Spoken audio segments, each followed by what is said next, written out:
I went to Lubbock, Texas a couple weeks ago, did a Nephilim conference out there. Gonna go out there to talk about giants and stuff, right? I get out there, and this older gentleman takes me outside, and he says, and if you've ever been to Lubbock, you can understand why, like, this entire church are flat earthers. Because every direction you look, it's like flat. He took me outside at night, and he had one of these. This is a Centec infrared thermometer. You basically point it at something, it's got a laser, and it tells you the color temperature in Celsius or Fahrenheit. So right now, this screen is 73.4 degrees. So he says, let me show you something. It was a half moon outside, nice bright half moon, clear night, and the moon is shining down on the building, casting a shadow on the parking lot. So he tests the shadow, and it was like 40 degrees, let's say.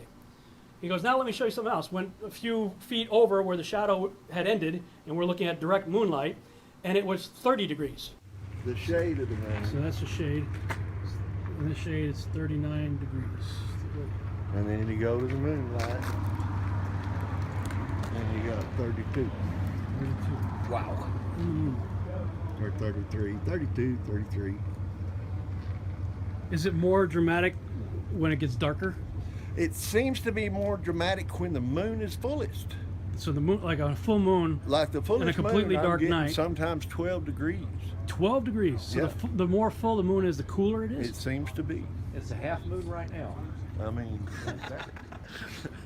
don't ask me why, because I don't know. But I know it works every time I've tried it, everywhere I've tried it.